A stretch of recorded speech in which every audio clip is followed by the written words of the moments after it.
Gather, veterans. It's time to join the fight. The long war begins.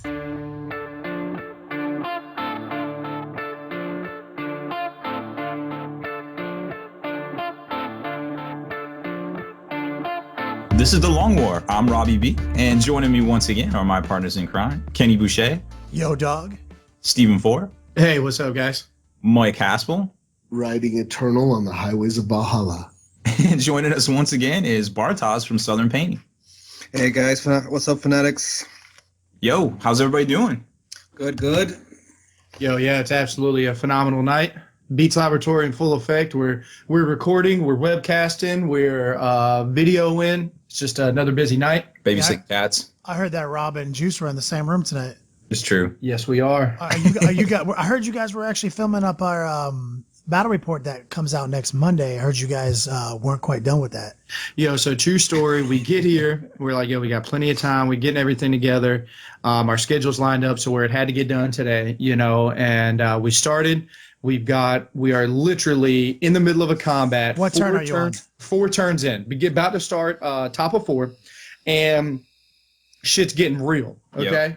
Yep. We've got like 1,500 points combined between both sides in the middle of the well, scratch that. Spoiler alert. We had that many points. It is fisticuffs. Considerably less. Yo, it was like cat and mouse up until now. We're dug in on 3. So we'll finish up. Just finished up the webcast, finish up this, and then head back into the Beats Lab and bang out the next 2, 3, maybe 7 turns. That's not accurate. Hopefully not 7. I'll tell you what, we will lose all credibility as 40k experts if you play an additional 7 turns. Yo, This is an 11-turn game of 40k. I feel like somebody would catch on to that, but. Anyways, we got a lot to talk about tonight. We had a straight up stacked webcast. This triple stack. Triple stack. It was the Wendy's triple stack. Yeah, pay extra for that. It was like $2. Actually, pat on the backs to everyone here involved, and a big thank you to all the veterans. It was our most viewed live webcast to date.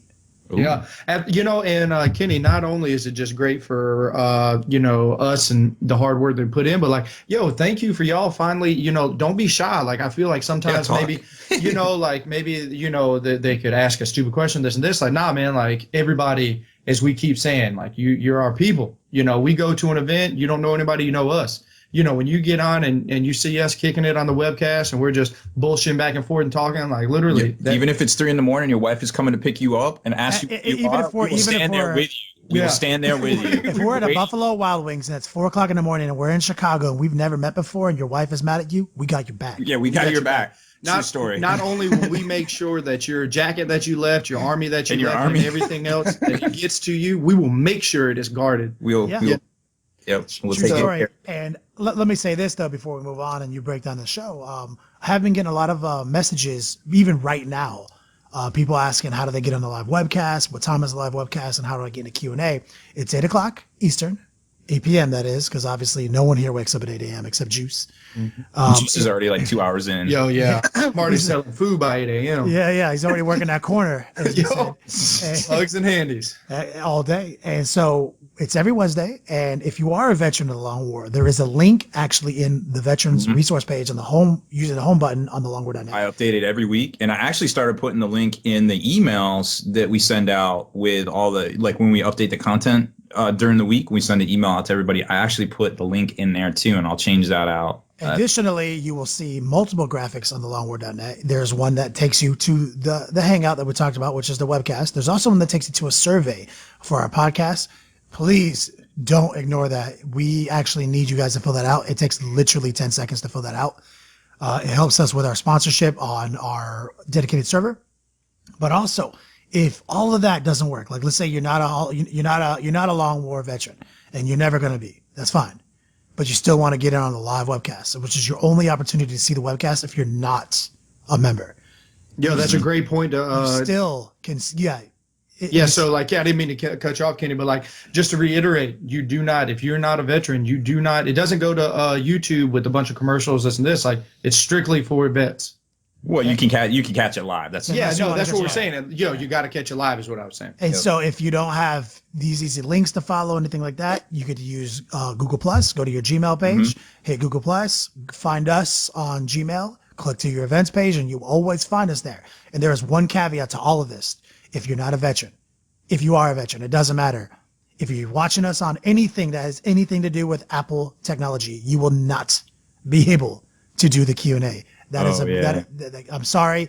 If you're watching this True on story. your iPad in bed or whatever, you're not going to be able to enter the Q&A. So get off your Apple, go to your PC, then you will be able to actually interact with us, and we will put you in one of our segments. We'll put you in the webcast recap, and we will actually get to you in a live shout out or actually address your question live on the air there. And if you don't ever get into the webcast, feel free to hit us up on Facebook. One of us will get to you.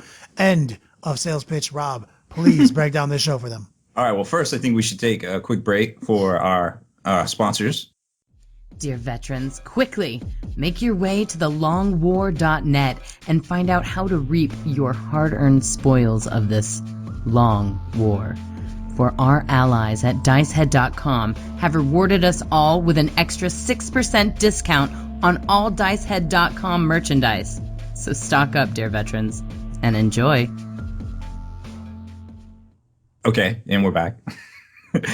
So we don't have a big tabletop market watch for tonight. Oh, Chaos Space Marine's got a new book, didn't they? No. Brand new book. Nope. No. Nope. No. All right, at none of least that. they got a white dwarf with a page dedicated to him. There's some new dwarfs coming out. Well, Chaos Dwarves that Well, they I'm can take playing in 40K, right? Yeah. No. I'm playing God some new bless.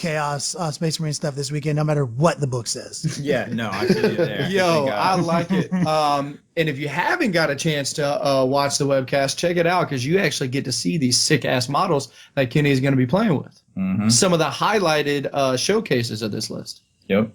It's just going to be super tight.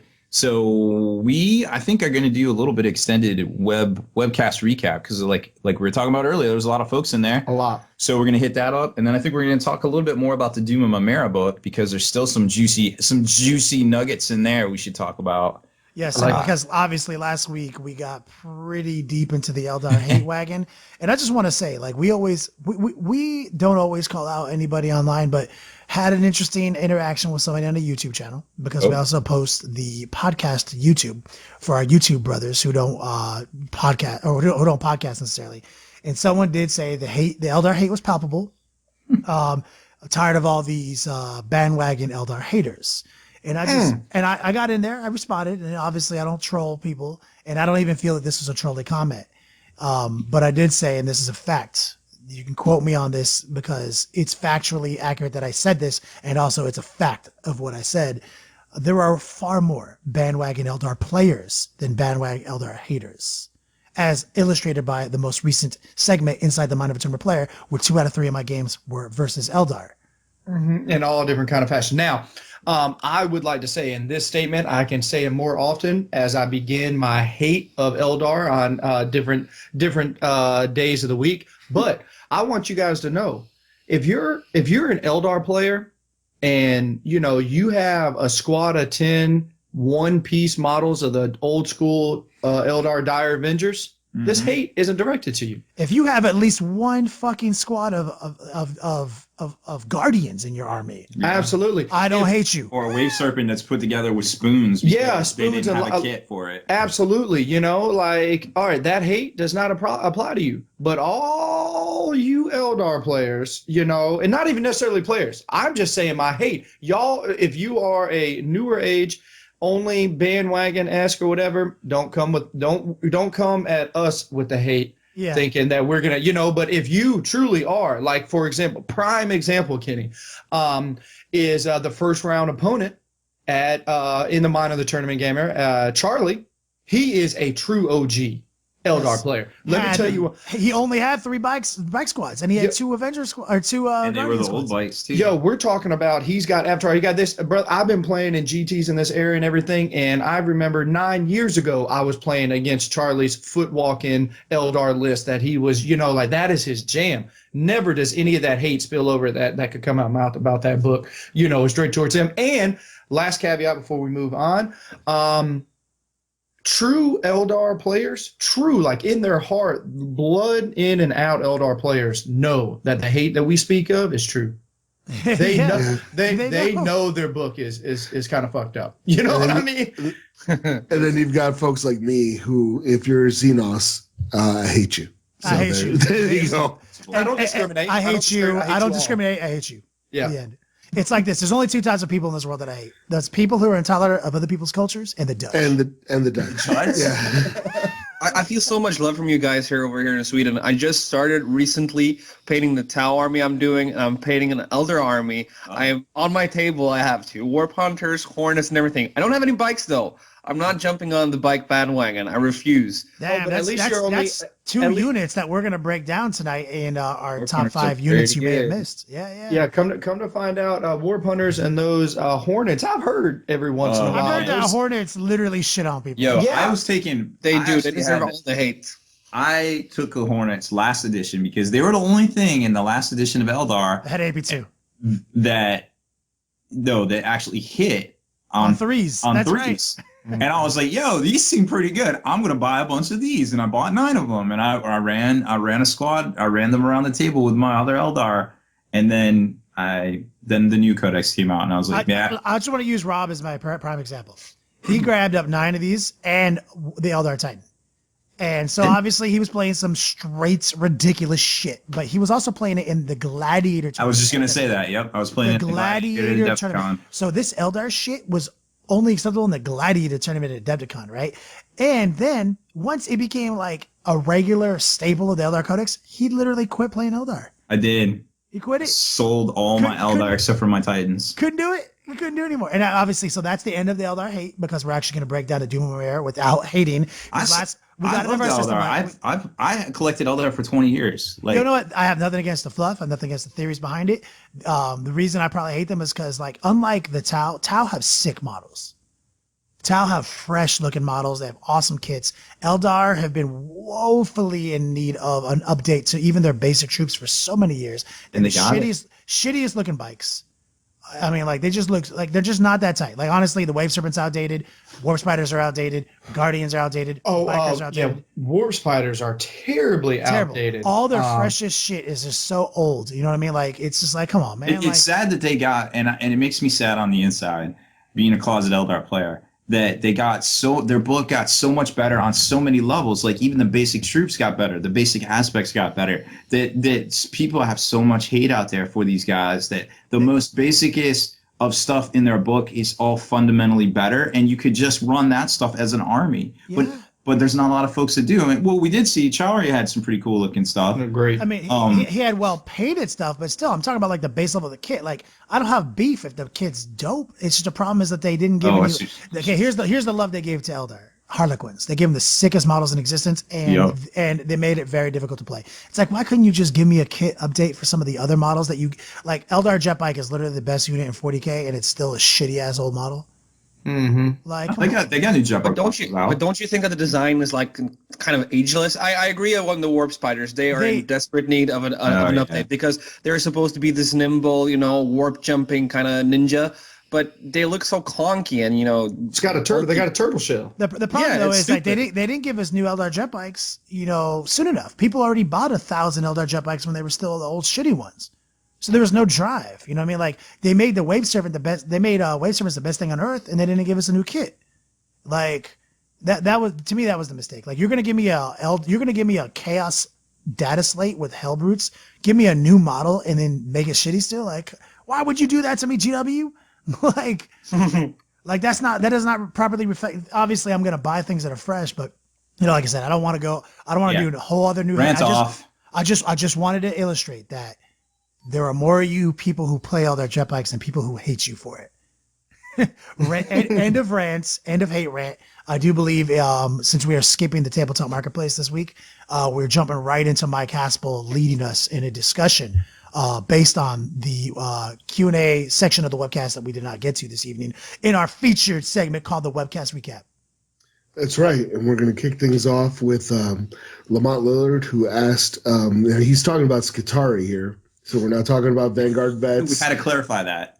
Yeah, or Eldar Rangers. We're talking about Scitari Vanguard or Rangers. And he was like, which ones would be better as allies for Blood Angels?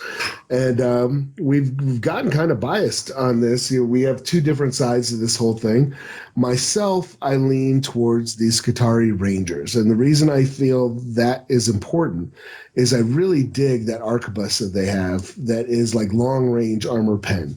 Now, of course, if you're going to be facing not armor, obviously that takes a lot away from the Rangers, but I feel that they have their long range when I feel that the Blood Angels have the medium to short range kind of covered. They've got the Inferno pistols, or is that right? They have Inferno pistols. Inferno right? pistols. Yeah. They also have good old chain swords that are Furious Charge. Yeah, yep. And they have the Bale Predators. Those are 24-inch range with the stuff like that. What's something that's making a huge splash is the Furiosa Dreadnought with frag cannons.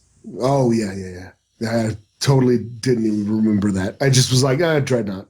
But you're right. They got the close to medium range unlock. That's a good. So that's why I lean towards the Scitari Rangers. But other folks. So like I'm on, in which I agree with the points we're talking about, but like with my style of Blood Angels, like I'm gonna go on the other end. I'm gonna want to go with the Vanguard because of the fact they have cool special abilities that will reduce an opponent's toughness value, right? So like, that's huge. Like people fish for Enfeebles in the psychic phase. People have like game plans around like Enfeeble and what it can do. And so now all of a sudden Blood Angels can get this without casting a psychic ability. Like I don't have to, there's not a check that you can deny me that. It also speaks to what Asmo said, the strength of medium and short game. If you're playing the medium short game like Juice often does, this is an ability that only goes off in close combat. Just straight up, you have -1 toughness.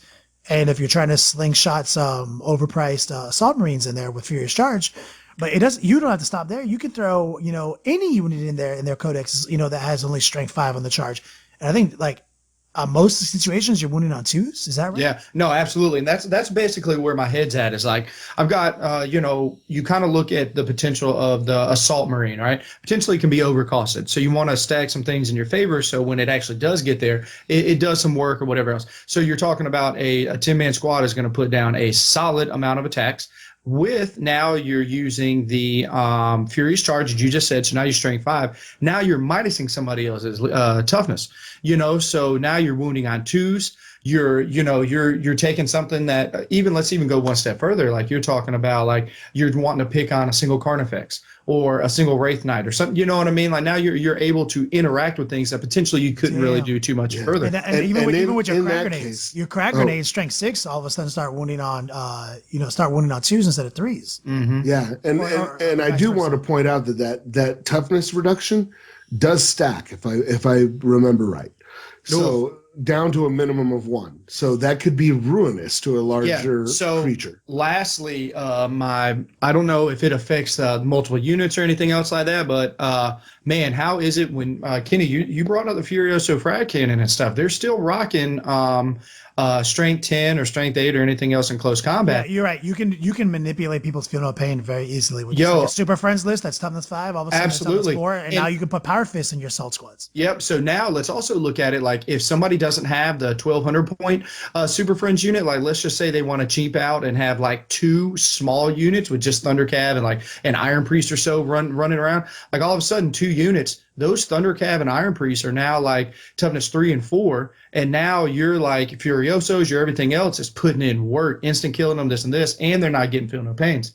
Oh, especially think about this combo. Like, so the Furioso Dreadnought gets his power fist blown off. He's only strength 6, right? Mm-hmm.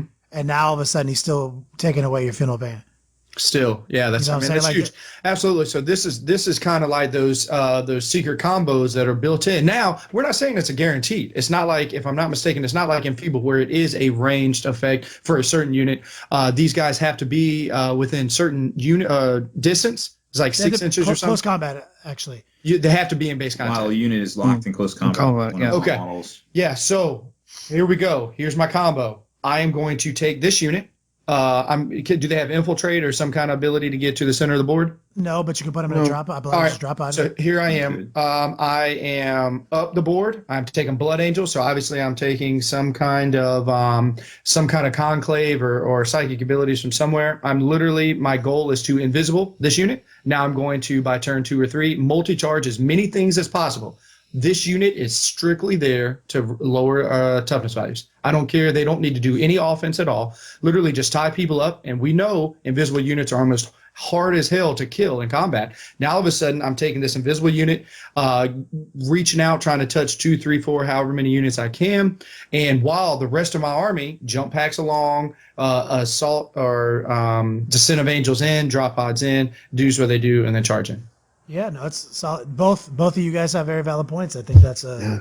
So it sounds like the preponderance of evidence is leaning towards Vanguard because they can also take plasma calibers, which would just wreck. They also have disgusting shooting capabilities. That's correct. And they're Fallout 4 themed. They come Fallout 4 themed because they have the radium carbines and everything like that. Yep. So they kind of win. But I will point out that the Transuranic Arquebus, which is what the Scitari Rangers have, has a ridiculous 60-inch range. And it is an AP3, I want to say Armor Bane at range, at 60-inch range. So if you're facing metal boxes, the Scitari Rangers are probably a little bit better. So basically, it comes down to what are you feeling? What do you like in your last few games with your Blood Angels? What did you feel like you were missing the most? Yeah, that's what it comes down to, really. Yeah. So the next question on here is, it was from Coach, and he was asking what I thought we needed to make Grey Knights better. And my easy answer and kind of a cop-out answer is diversity. Because right now, Grey Knights have maybe 5 units. That's really it. Maybe 4 in the entire codex, because some of them are reused. The Brigadist squad isn't really a separate unit. It's just they can take 4 Psy Cannons or 4, heavy incinerators.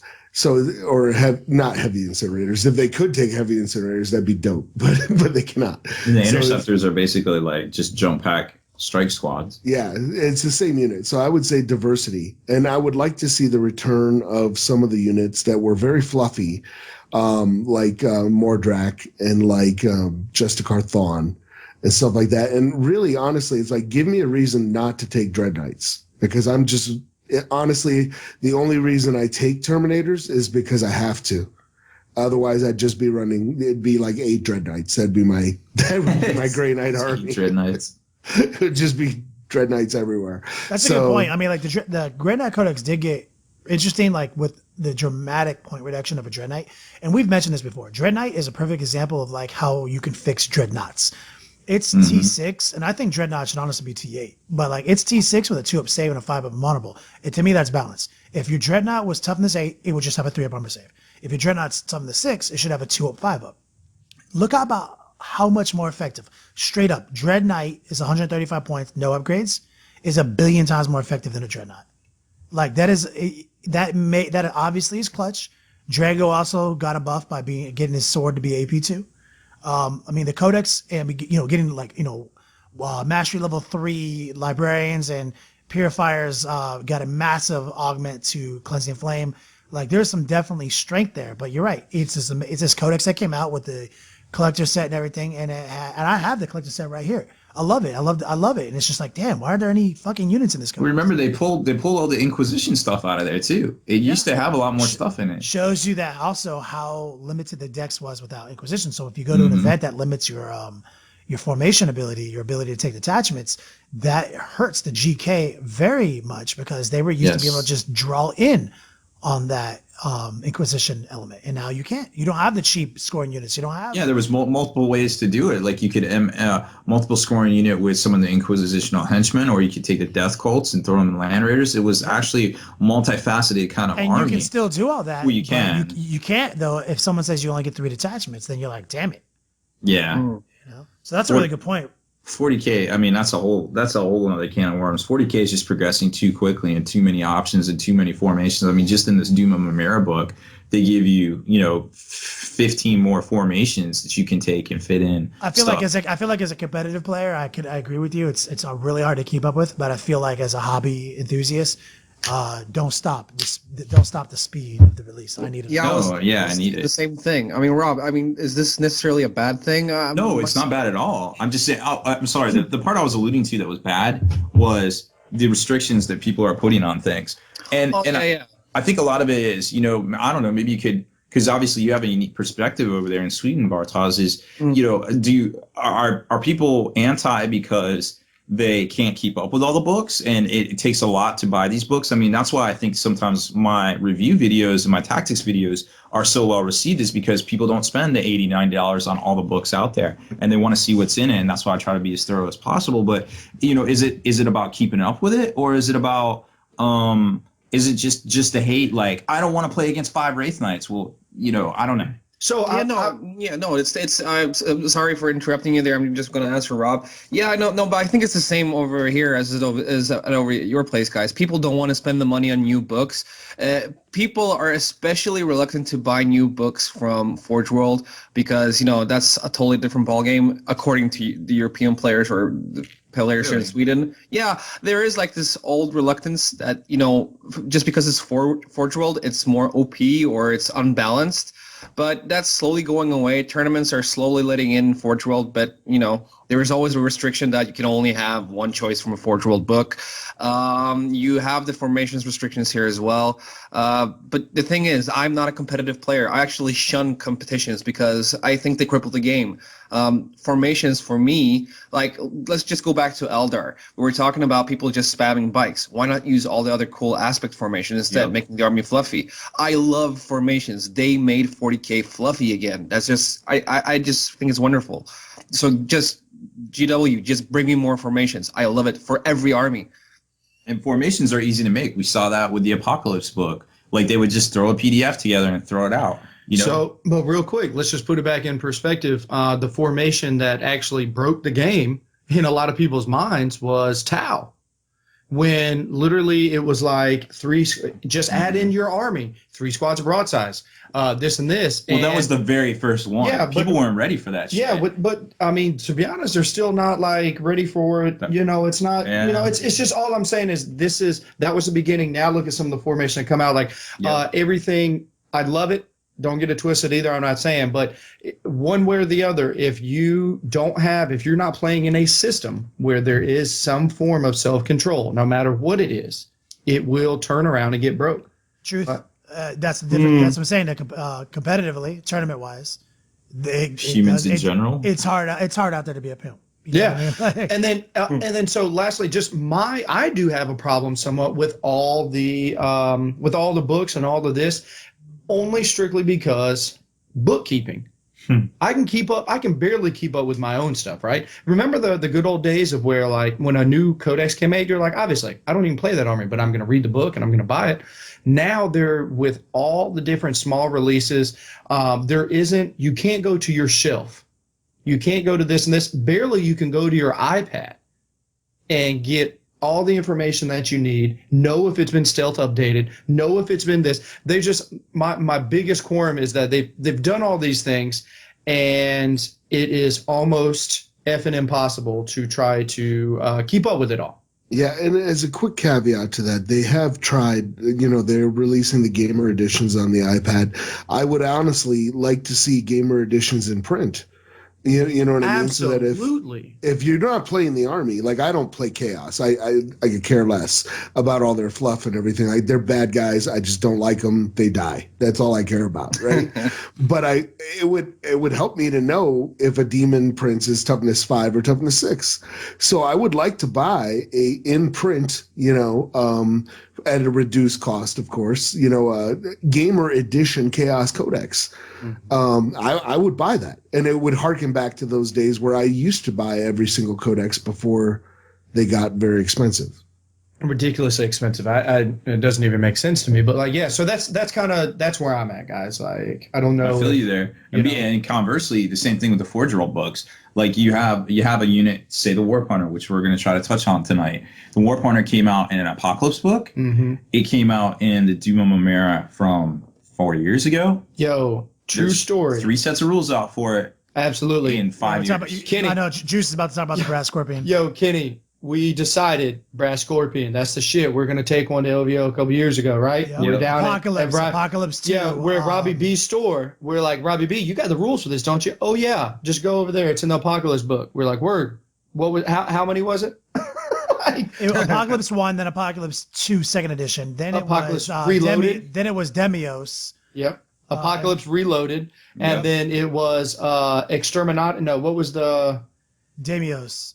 Well, it was like two versions of it. Was like Apocalypse. Then they said that's garbage. Here's the new Apocalypse. Then they nerfed it. Then they came out with like the Demios book or something. Oh no, it was the one that came in the collector set. It was supposed to be in Pyros. And whatever that was, they brought it kind of back a little bit, but kind of changed it. And then now Warhammer 13 kind of brought it all the way back to the original Apocalypse version. So that's four complete. Pandorax. Yeah, Pandorax. There it is. Yep. So I mean, yeah, you're right. Like it's a lot of bookkeeping. Yeah, and now that's as we said. Yeah, and to be honest, like ultimately, hey, if people want to keep up with that bookkeeping, that's why for the longest time I didn't play Forge World. Right? Like that was my choice. I didn't have to because maybe I didn't want to keep up with it or this and this. But you're telling me the game, you can't just take a Space Marine book and say, all right, cool. Your opponent has Space Marines, so his rules must be in the book that I own. Like, no. He's pulling out reference sheets, emails, postcards. You know what I mean? Like, he's pull it on his iPhone and saying, "I got the rules right here." Yeah, I mean, it's been self-updated. Yeah, it's been. So that's my struggle. But well, and it goes back to that again, the social contract. You just gotta. I think there's too many rules out there. If you know your stuff, you're good, and you have to trust your opponent.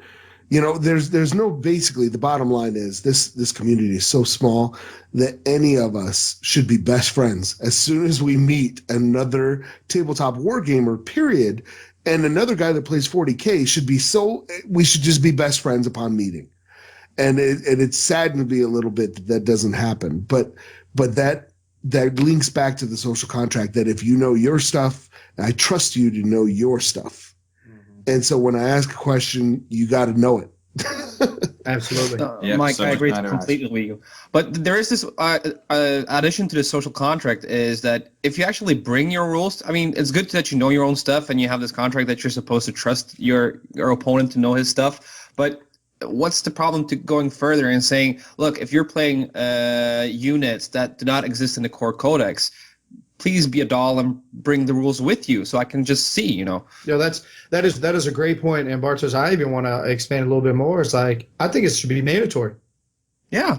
Mandatory. Like if it's not in the core book, even put the caveat, hey, look, everybody has the responsibility for bringing their own codex, this and this. But don't make, even though you should, everybody should have, and that's for the longest time. How many events across the country and everything else is you have to bring three things: tape, measure, dice, you know, your rule book, and a codex. I honestly think it's important that they bring the Forge. If you're playing with a Forge World unit, you bring the most correctest Forge World unit, because people bring these Xerox copies. Which, look, I don't care if you download it or whatever. Rob, check this out. I don't have a problem with Xerox copies, but if all you have is Xerox copy, you better bring me a copy too. Well, yeah, that would be my caveat. The problem with the Xerox copy, or bring 30 Xerox copies for the tournament for everyone to have one. Sure, that's fine. But the problem, we just talked about it with Forge World, is there's so many effing rules of a particular unit that you might literally have the wrong rule. If you have the book, the chances are somebody can look at the book and be like, "Yo, that book's out of print." Yeah, that's a great point, because if you just Xerox copy something, how am I to know it's not time stamped? Yeah. You know, those rules inside. But so either way, so that's both points are so that's kind of where we're at. You know what I mean? But guys, at the same time, are you not feeling it like me? Here I am saying there's a lot of rules and it's a lot to keep up with. I'm not hating on it. I'm just stating the obvious facts here. But how much are you jonesing right now for some new 40K? Like, right? I want it. Yeah, we want it. Like, I want it so bad. Now, Imperial Armor just came out. Obviously, the Doom of my mama. But but I don't think that's how you say it. You know, but like GW themselves haven't put out haven't done that quick release schedule in a little bit. Yeah, we skipped the tabletop marketplace this week because there isn't anything to talk about, because chances are it's going to be a couple weeks more of Age Sigmar, and then we're probably looking at some Space Wolf goodies. But so it's that double-edged sword. We want it, but you know, once we get in stuff, so I'm not bitching. You know, I'm just stating the facts. It's tough to keep up with, but at the same time, GW, give me more stuff. Yeah. Having been a veteran of waiting 11 years for the Dark Eldar Codex to be updated, I would rather have more stuff like right now. Just give me more. And I'll struggle to read it and keep up with it and whatever. Just give me. We need to reach out to our the CEO at GW, aka Robbie B, and make sure that they put out a new dialysis or whatever of destruction. Dias of Destruction. Yeah, is that whatever it's called? Astral Vec. Astral Vec. Seriously, probably the sickest model I've ever seen. I played with it back in the day. That was my jam. But his chariot that had like the enslaved, female chicks and like all the incubi hanging all over it and all his weapons. Yeah, and it had him like in his throne sitting on it. Man, that shit was epic. Yep. Yo, no doubt. But let's get back on topic for just 1 second. I think we got a few more things to talk about in the webcast recap. Just so you know, that whole point we started off on was how to make Grey Knights better. All right, so sticking with the Grey Knight thoughts, we had Spencer ask about Grey Knights and Dark Angels, and he had 3 specific kind of things that he asked for was Purifiers and Drop Pods, or Drago and Belial, or Jump Pack Chaplains and Interceptors. And personally, just to kick it off, I would go with Purifiers and Drop Pods, and the way I would run them is probably with 2 hammers, some incinerators, and I would combat squad them when they pop out of the drop pod, because that gives me 2 extra warp charges. And that lets you do there's a lot of combos with Misfortune and Cleansing Flame. You can take down Night Titans. Yeah, I've seen like 6 Wave Serpents get shut down by 2 Purifier squads. And Cleansing Flame will ruin flyers too. If he knew what I was gonna do, he wouldn't have done that. Yeah. Get behind him. Haspel, what a great point too is that Cleansing Flame hits flying monstrous creatures and flyers themselves all around. It's Nova. You hit people in combat. I accidentally got caught slipping and got Cleansing Flame. Hive Crown, lost 3 Hive Crowns in one turn, one unit. What Juice isn't telling you is he doesn't remember that there's purifiers in the Storm Raven that's about to come back on in our battle report. In his backfield with his objective secured Chaos Marines, thinking they're securing their little rhinos. About to get just active, but also I got an off the wall suggestion. He talked about Belial and Drago. Here, check this out. Drago and Paladins with Hector Rex and slinging Azrael. So now you can take basically a Paladin squad to a 3+ invulnerable. Right off the bat, because you get your 4 up invulnerable from the helm. Hector Rex auto comes with Sanctuary. And he's the cheapest auto Sanctuary there is. Yep. He's cheaper than Stern. And he's a sexy looking beast. Yeah, he's a beast. So like all of a sudden you have this incredible you have basically the 2 wound Terminators who have basically the ability to manipulate wounds by moving around in the unit and a gate. And you have a gate of infinity, so you can gate right up in someone's grill. Gate in and out of combats, and now you have 3+ invulnerables, and it's very low investment. You get 2 whoop charge points from Drago, 2 from Hector Rex. That's 4 right there. You get 1 from the squad. That's 5 right there. Plus D6, an average of 3. So you're at 8 warp charge points just to get off basically 2 powers.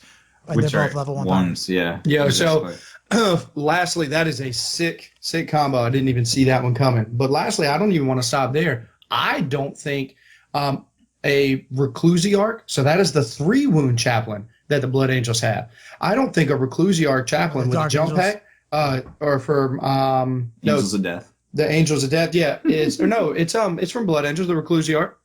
I'm not. That is their. The Reclusiarch. Yeah, that's their HQ. I thought we were talking about Dark Angels. Yeah, that was the Dark that you were doing. You know what I mean? But like, he wanted to know about stuff to ally in with his because he's a Blood Angel player as well. No. He's this guy. I thought we were talking about Dark Angels and Grey Knights. I think he said Dark Angels. Yeah. I apologize.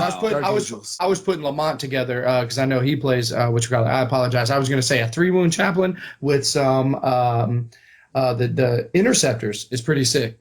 Well, I played Dark Angel, Blood Angel, Grey Knight, Inquisition, and something else. What was the 5th? Sisters at Adepticon last year. Fresh. You did really well. Yeah, it was awesome. No, it works well. Like there's a lot of combos. Grey Knights have a lot. I mean, I've seen a lot. I've seen Grey Knights. Grey Knights are awesome if you don't think like Grey Knights are just awesome, but they're really awesome if you ally them and don't hesitate to dig deep for your allies, you know? Mm-hmm. But isn't that the essence of the Grey Knights? Like they're supposed to be this supporting act, because it's like throwing in the Spanish Inquisition to any army.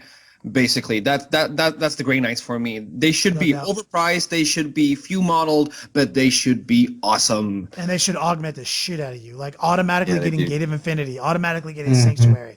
This is powerful. Need to order one of them. One quick caveat is I don't know, and I should know this, and I don't, and I apologize for this, but I don't know that Hector Rex is actually a Grey Knight guy anymore. He's not. He is in Inquisition. He's in Inquisition. Forge World. He's the which book is he in, Rob? He's in the new Vrax second books. edition. Yeah. Yeah, well, some of the Inquisition guys, like Solomon Locke, stayed Grey Knight. But yeah, I think Solomon Locke is still a Grey Knight guy. But and I just Hector went off Rex topic. may not be. I just went off topic. You can just take Stern for your Sanctuary. You can. Like, Hector Rex is the cheapest Sanctuary, and he has a 6 Storm Shield, so he's awesome. Plus, if you haven't seen the Hector Rex model and you play Grey Knights, you need to have him. He's so awesome. He's my Drago. You can make a yeah, good that's Drago. right. He's your converted Drago. Yep. So what else we got from this segment? Haspel. Oh, we had a quick discussion about whether or not we wanted a hardware versus prize support at tournaments.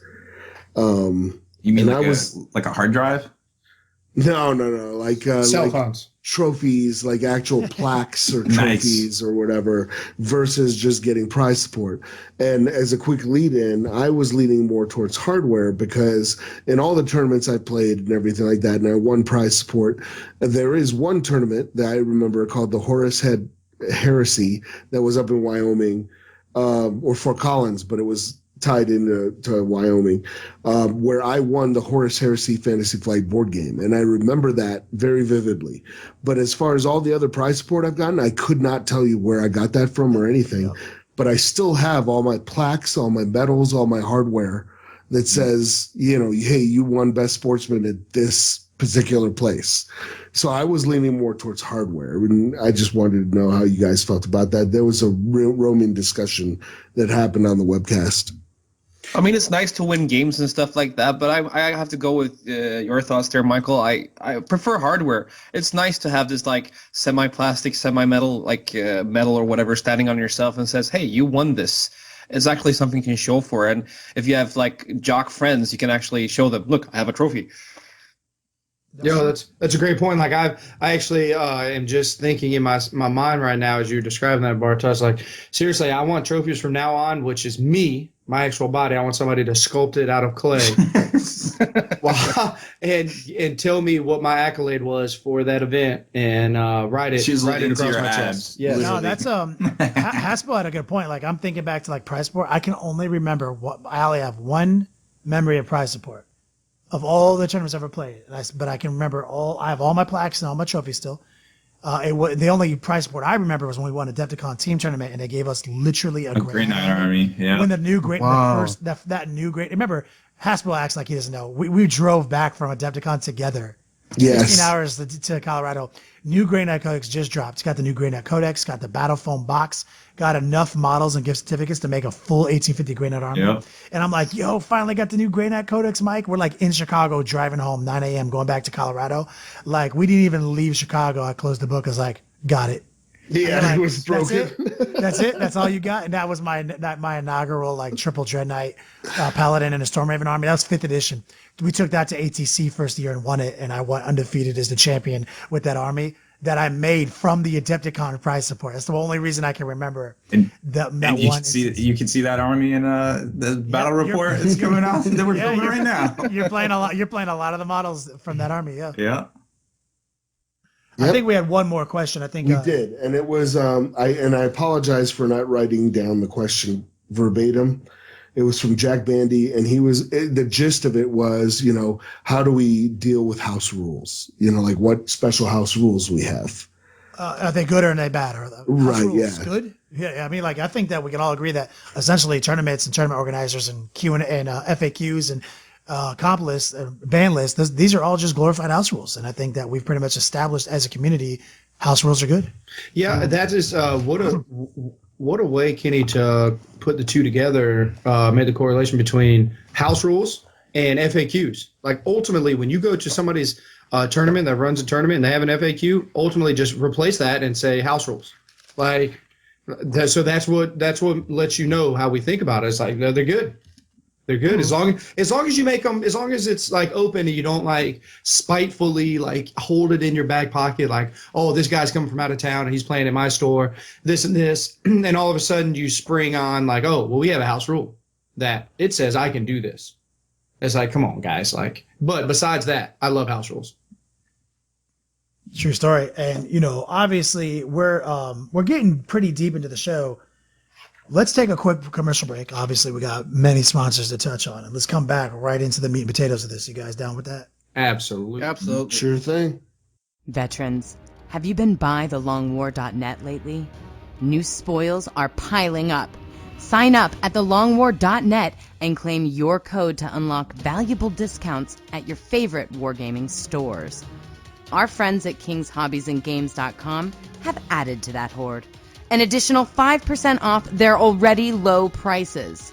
Sign up for free. thelongwar.net. Dear veterans, quickly make your way to thelongwar.net and find out how to reap your hard-earned spoils of this long war. For our allies at dicehead.com have rewarded us all with an extra 6% discount on all dicehead.com merchandise. So stock up, dear veterans, and enjoy. And we're back. Rob, what's the name of the episode? 5 things you might have missed about 5 things you need to know about the Doom of Mymeara. That seems right. So we'll go with something. Arrange the Doomhammer, Shadow Sword, Banehammer. Got it. Great. Yep. So in the back of the code of the, I keep saying codex. I know it's not a codex, but anyways, the Doom of Mymeara book.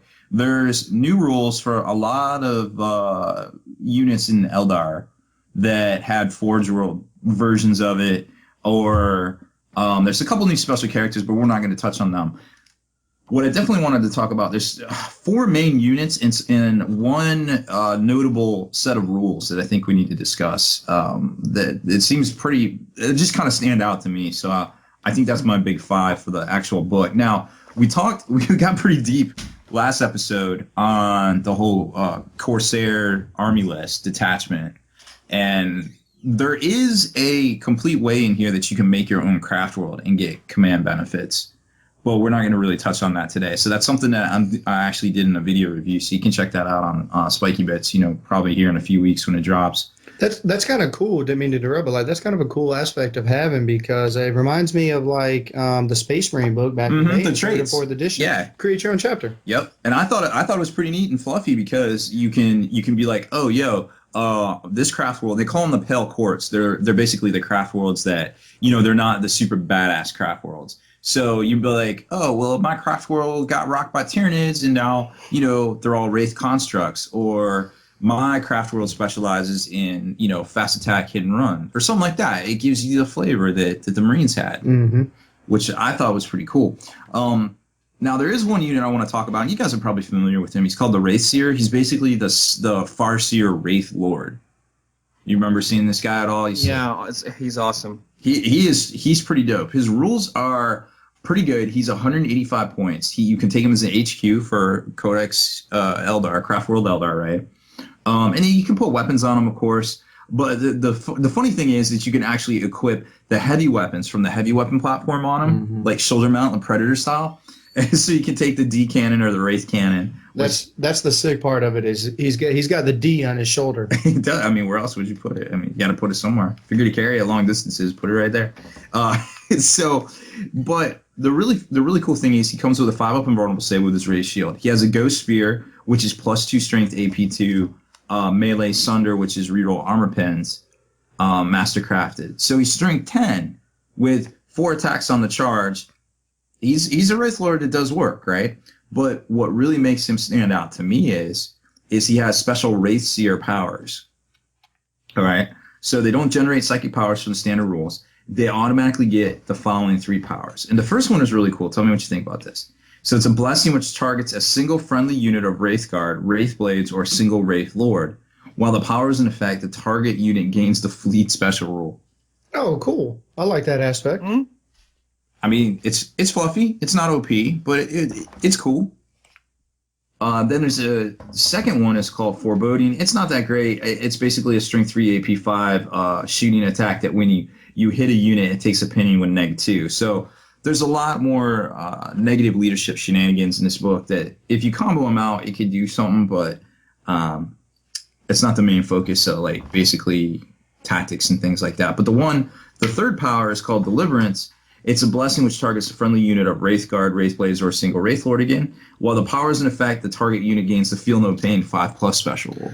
Ooh, now we're talking. I like that. The cool thing is, what I liked is that all those special abilities that it could give, as you alluded to, they're not the most OP things in the world, which I like, but they left out the Wraith Knight.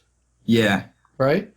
Well, he's already got Feel No Pain, but... and there's, it is what it is, but I liked how they singled out, which was kind of cool, just those guys.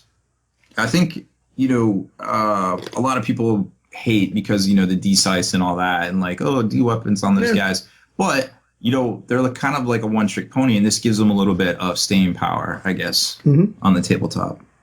Kenny actually played against this guy, the Eldar Warp Hunter. Warp Hunter, very terrifying unit. I love them. They're nice.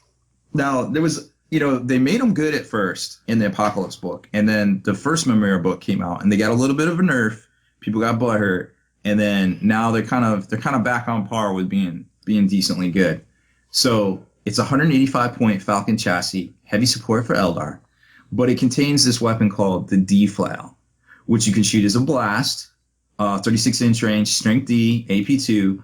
It's a heavy D3+1 barrage, and it's dispersed, so it's -1 to the D chart, so you can only ever get a 5. You can't get the Super 6. So it's kind of cool, and then of course it shoots the template as well. That's only like 8 inches long, but it's still D, AP2, heavy 1 dispersed. You can field these guys as a squadron. It would be 600 points, but there's actually stuff in here to let you get rerolls on the warlord traits chart. And one of the warlord traits, if you don't take Eldrad, is to give D3 units scout. Now imagine giving a unit of these guys scout and coming up to flank on somebody. Yeah, they're coming in hot. They're solid. I thought it was pretty tight because remember that old tactic with the ball predators? Like you could scout up and you get the flamer off. Yeah. First off, that's literally never happened. You're right. I'm not going to say anything because I don't want to come off as hate. As an alpha strike, like the illegal way, but just the fact that you would get a jump on people and project that power. Yeah, with a strength 6 AP3 flamer. Yes. But you made a valid point there that the one-trick pony aspect, and I would say this goes across the board on anything Eldar has in their army list or the Imperial armor books, because they are so unique in their own way. So every unit has to do a specific task, and that's it. It sounds really badass. You have the D weapons and D skies and everything, but that's all they do. And people seem to forget that and just have the hate on Eldar. I actually want to defend Eldar here a little bit because there are glass cannons and every unit is a one-trick pony. All right. The only thing that I'll say, and I have to say this kind of laughingly, the only thing I would say in the game that isn't a one-trick pony is D. And who has the most D? And who has the most D? Like, all right, so let's just say a bolter. A bolter, we could go with the argument. It has a very limited amount, and it does this. Or even their normal shooting weapons, right? This and this. That is more of an isolated, weapon. But a D weapon literally affects everything in the game the exact same way, which is pretty devastating. Yeah. No, that's true. That's true. If you're gonna be a one-trick pony, that's the trick you want. Yeah. That's a solid trick. Oh yes. Yeah, I see your point, and I admit myself being a little bit narrow-sighted here. But I do like the fact that they did rein it in just a little bit, which was good. And a lot of that range stuff, like the Warp Hunter now, doesn't allow you to roll that 6. So, the true feel badsies of what a stomp or what the close D and stuff like that can do is like literally pick your model up. That doesn't exist. So I thank you for that. My Demasteron says thank you. So speaking of D, there's this thing called the Eldar Lynx. You might be familiar with it. I know we played against it in a team tournament last year, and it was pretty brutal. They've nerfed it a bit. It turns out that the Eldar Titan hollow fields only belong on the Eldar Titans themselves, and they shouldn't go out to anything else. Mm-hmm. So the Lynx basically came down in points. It's back to being not kind of a super heavy. It's a heavy support choice. Eldar, you can take it in Codex Craft World now. It's a vehicle flying. It can go in super hover mode or super flyer mode. It can kind of switch between the two, just like a normal thing. And it's got a little bit of rules for taking off and doing its thing there. But what I wanted to talk about was that it has this thing called the Lynx Pulsar now. So they took away the normal Pulsar that's on the Revenant Titan, and they gave it this thing called the Lynx Pulsar. And it's got two modes of fire, both of which are D. Well, the first one is Saturation, range 48. It's Strength D, AP 2, Ordnance 1, Large Blast 5-inch. So what we're used to, basically, just a little shorter range, I guess. The Salvo version of it is 24 inches, Strength D, AP 2, Ordnance 3, Twin Linked. That's not that tight. What, Strength D at 24? Nah, that sucks. With a large No, it's just three individual shots. It is, yeah, okay, yeah. Yeah, it's a toss. I feel you there. It's a toss up. Like to be honest, I think it's pretty cool that they can do that because if because I play my Astro Militarum right now is a lot of blast symbols. Like if I'm going against that Lynx, I'm like, yo, I don't want to get hit with that D because of scattering and whatnot. Let me get super close to you. I was mainly teasing. It's still gonna turn off any tank in the game. Yeah. Yeah, but okay. only one tank. Did you know? Here I was. I literally just found myself defending it. I'm sorry. I apologize. That's power. It can only shoot one thing. Like yeah, but it's a super heavy, isn't it? Yeah, but it's the same. It's the same gun. Yeah. No, it's just whatever. Just two modes of fire. It literally with very little effort can shut down a Night Titan. It's not a super heavy, by the way. It's not heavy support. Fine. I mean, like literally, if it has guide on it and you know whatever, literally, if it gets 3 hits on a Night Titan, it has a 50-50 chance to roll a 6, and then if it blocks 1 and doesn't block 2, it can do 3 or 4 hull points right there. I mean, it literally shuts down every tank. It doesn't even need guide because it's already twin linked. It's 3 twin link shots at ballistic skill 4. But this thing is just as easy to kill as a normal skimmer, basically. Which you mean a normal wave server? Yes. Which is almost impossible. Yes. Can it take the same upgrades that wave servers can take? It can take. Yeah, no. Oh yeah, it can take Eldar vehicle equipment list. So yes, got it. Not blowing it up anytime soon. Nope. And it literally can say that tank dies, and then that tank dies. Oh, and sometimes it can just one shot a Night Titan. Yeah, but it's pretty good. Robbie B, but nowhere near as good as it used to be. Robbie B, can I steal the thunder from what I think is a phenomenal weapon that Robbie B is yet to talk about as the Sonic Lance? Oh yeah, you can equip the Lance. That's kind of the same. It's always been. Oh, so I didn't even realize that a vehicle like that, maybe because the D is still overshadowing, but like a D, or excuse me, the Hellstorm template, which is the 18-inch or whatever flame template, it auto wounds on a 3. Yeah, absolutely, and it's got pinning, AP 2, auto wounds on a 3. You just place it. Damn. Are you kidding me? Like vehicles are strength 1, 3d6, so average of 10. Like that is amazing still. Like this vehicle can't have both of those, right? No, it's either one or the other. Now you can deep strike this thing too and fire it. It counts as arriving via deep strike, fast skimmer. There's no point. You're literally a vehicle flyer with hover. It doesn't matter. Like you move your Eldar, you move infinity inches. Yeah. But the last thing that I'll say about this is I love how Robbie B started this thing talking about they nerfed it. So I was like, oh, they must have raised the price, lowered the weapons, and everything else. No, they literally just transformed it from the 400-point version and now just literally made the 250-point version.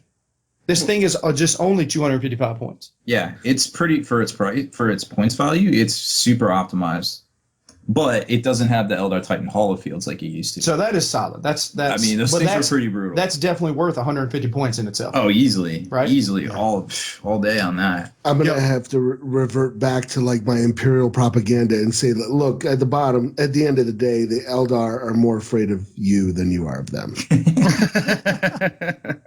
They're clumsy and they move slow. It's what we have to say to ourselves to get through a night. Yep. Then there's the Hornet, which we talked on earlier in the segment. The little. Did this get nerfed too? No.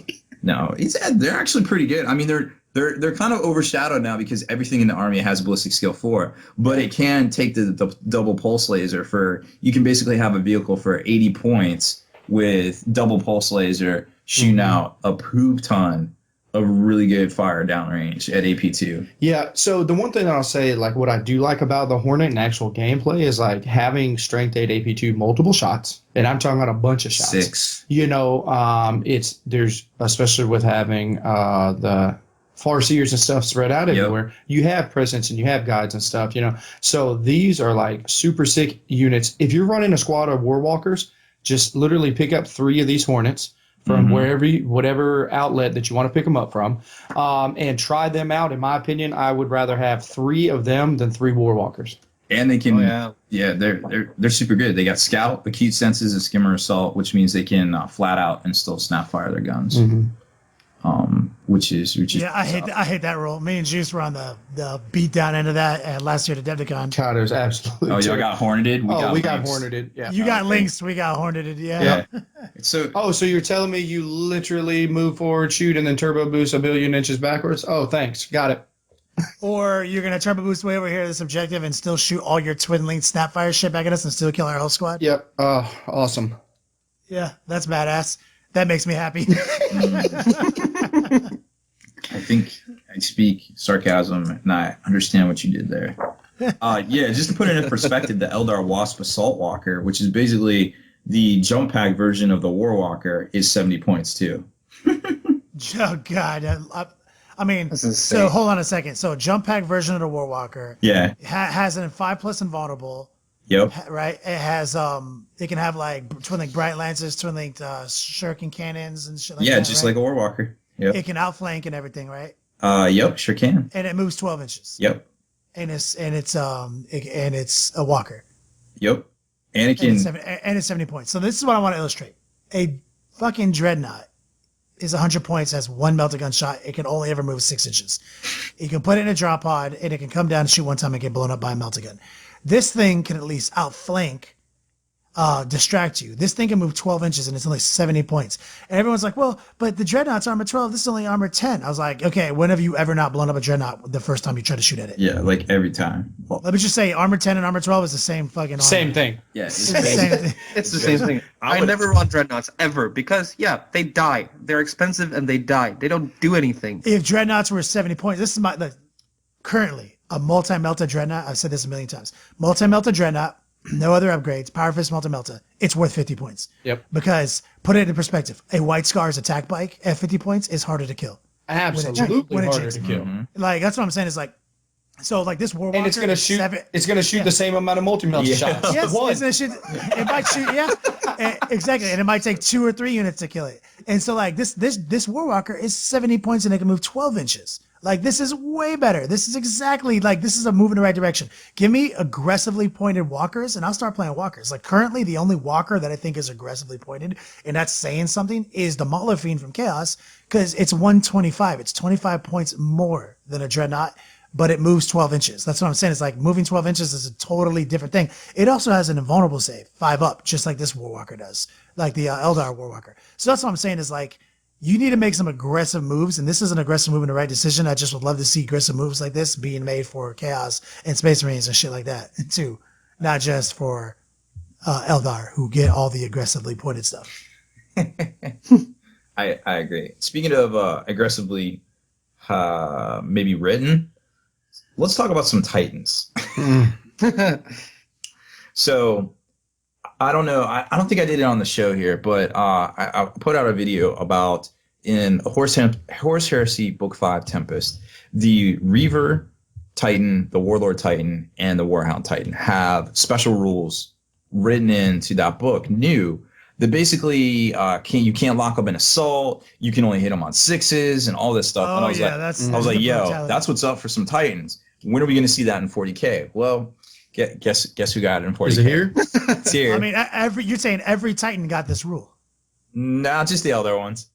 Okay. I just want to make sure. But because they got this cool special rule and everything, every Titan across the board went up 200 points. No, they're the same price.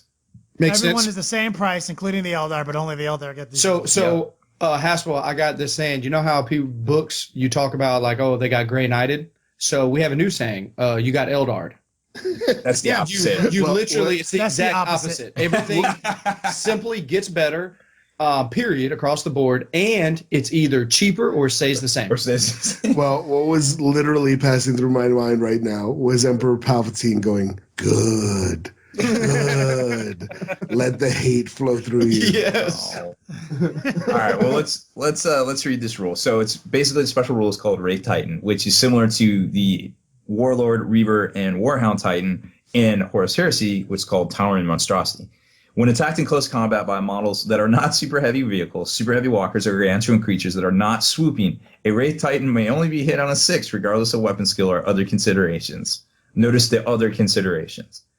Super heavy vehicles, super heavy walkers, and gargantuan creatures that attack a model with a special rule in close combat hit on a 5 or a 6, regardless. Of course. This is insane. I mean, they just reverted back the rules to the old Imperial Armor Apocalypse rules. And why? They were already too hard to kill. I mean, a Phantom Titan, I've faced one a couple of times. The only way to really kill it is to assault it. No, you can't kill it. Period. You can't. It took us like 5 rounds to shoot this thing down, and we missed like with everything. Yeah, and everyone Because knows that Titan if Hollow Field. if you assault it with a Super Friend squad, you can blow it up. But like, when are they ever going to let you assault it? Oh, and so funny story about assaulting the Revenant or the Phantom Titan. There's a formation in here that lets you take either a Revenant or a Phantom and 0 to 2 Wraith Knights. And if you try to assault Big Daddy behind him, little boy intercepts you in front, and you have to assault a Wraith Knight. So it just teleports into combat with you. God. I was hoping you'd say that. I was like, you know what? This seems not good enough. There needs to be absolutely. more. So literally, way to take something that the Dark Eldar had, which the Dark Eldar, Haspel, help me with this. It was the Lord of Incubus. Oh, Drazahar. He Drazahar had the special ability where it's like no matter what happened, if your character or anything else, you could always, no matter if you're 10 inches away, if you were in that combat, you can move into base contact with anybody else. Oh, that was the original. Eldar had that first. Actually, it was called acrobatic. And what the Banshees had. Yep, the absolutely. Banshees, yeah. So literally, this is an Eldar. This is acrobatic Wraith Knights. Oh my God, I was hoping you'd say that because I was feeling like Eldar weren't good enough. Yeah, absolutely. I was feeling that like a 5 foot, very nimble, 120-pound model could do that, and I thought to myself, why couldn't a 1 million foot, 1 billion pound, large ass monstrosity? Why can't he do it too? Yeah, it doesn't make sense that he couldn't. It's stupid. No. Like, I'm so glad they can do now. Like, let me just say this now. So we started the show with the whole the Eldar hates palpable. Well, fuck you. Yeah. Did you hear everything that we just said? Don't do Look at that. it this way. On the horizon, supposedly, is an Imperial Armor book, Imperial Armor 14, that supposedly will have the rules for updating the Warhound, the Reaver, and the Warlord to 40k, which I imagine they're going to get the same rules. Also supposedly updating the Knights finally in print to 40k. All the Knights, the Forge World ones, the Stratus patterns, etc. Oh, I'm excited about that. So they're all going to get toughness. They're all going to get toughnesses instead of armors. The Knights are pretty hard to kill as it is. I've literally never had a problem with those. I don't know what you're talking about. You're also probably a savant at this game. It's just saying. Turns out every Death Star, assaulting Death Star in the game blows up Knights like they don't exist. Right. Like, but they get into combat with 2 Wraith Knights and get stomped to death. Yes. So I would like to talk to all my Eldar people out there. Please do me a favor. Change my mind. Change my mind. Yeah. That's all I'm asking. It's like, you've obviously heard our side of it for talking. And to be honest, I don't think we hate that much. Now, I can show you some hate, but we don't. No, Juice. Yeah. I have to actually take back everything I said that was nice about Eldar through this entire podcast because I was defending them. I go back and say, "Fuck you." Yeah, literally. I'm not up for this. It's like. I mean, all I'm saying is like, I think Juice is on the right point. It's like convince us, but let me put it this way: like, so every time. Like, this is what I'm tired of then. Like, I'm not going to sit here and tell you not to play your game. Like, I'll play anyone. Like, when we did the Inside the Mind of a Tournament Player, I purposely I picked my opponents that were fully painted from that tournament draw. I picked a Triple Cat Eldar and a Phantom Titan, a Warp Hunter Eldar list. Like, I picked those. And this is what I'm tired of. Don't hit me with like this, couldn't watch this battle report because invisibility is too broken shit. Like, you're going to hit me with all that crap, and you're going to get mad at me that I have a 350-point model that only thing he contributes to my army is he makes one unit to turn invisible. Mm-hmm. Like, that is literally the only way I can make plays. One out of 3 games, he literally killed himself. Yes. Because what he was doing was so powerful, and there's the negatives. Because there's a negative to what he was doing. Yes, but there's no negative to everything else. So, like I said, actually sit down, think about it, and lastly, the last thing to this, furthermore, build something, and then now go to another book. If you think that we're stuck in a box thinking like just with this hate, do me a favor. Maybe all it is that you play Eldar. Pick up an Orc book. Pick up a Nid book. Pick up anything. It doesn't matter. Just a regular straight Eldar or Dark Eldar. Some of these, like literally, there's nothing. They have that same love is not in there. Those same ridiculous redundancies that every unit.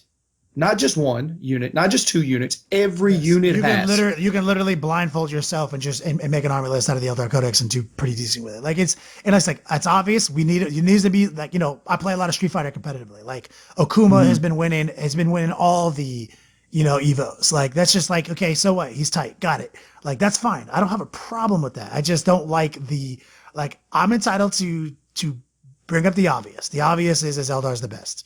And I just hate it when people who play Eldar want to hit me with like, oh, you're just a hater. It's like, dog, just recognize you're playing the best army in 40k. Yep. It's math. It's just simple numbers, man. Like everything in your codex is cheaper and better. The end. Yep.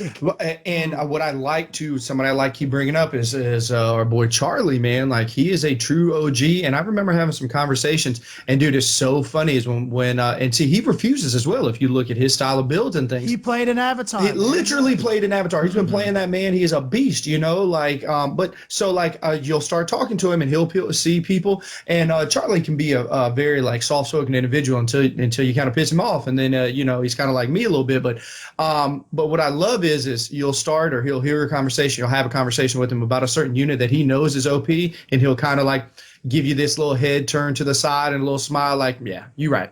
This thing's ridiculous. You know what I mean? Like, just call a spade a spade. It is what it is. I wish I was playing my army with my Nids and 5-Pine Hive Tyrants, or, that I could just randomly put together Gene Stealers, Lictors, Ravengers, a Maul like this and have a ridiculously powerful army. But I don't. But I still put that list together anyway.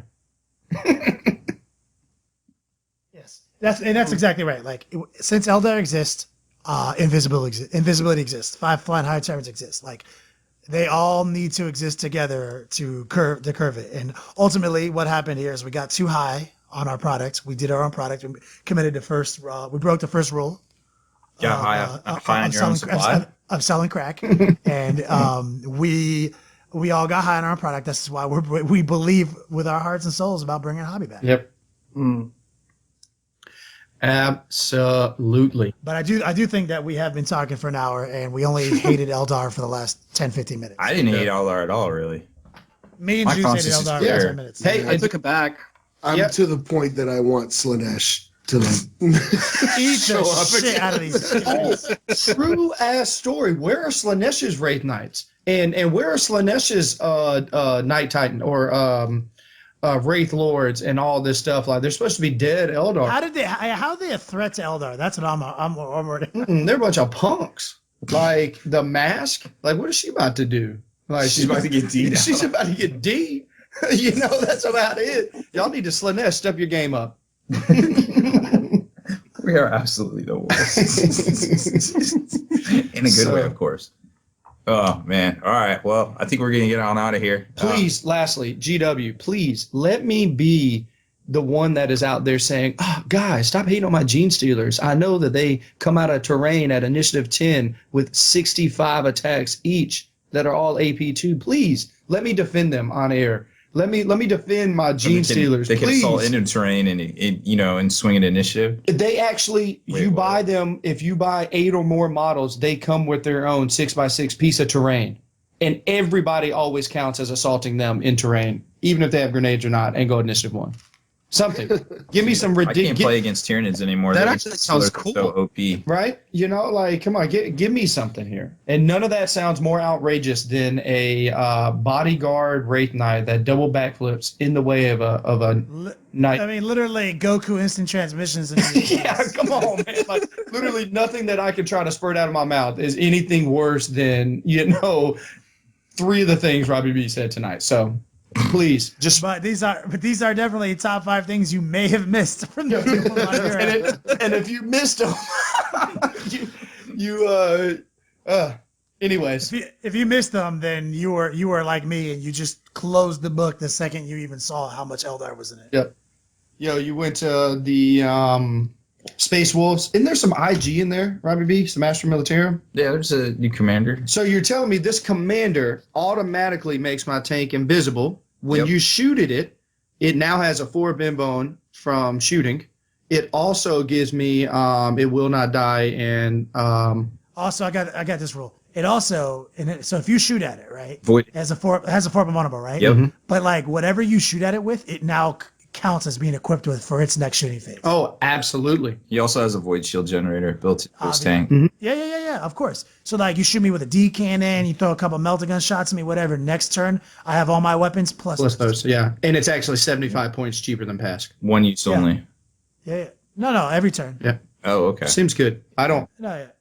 I fair and balanced.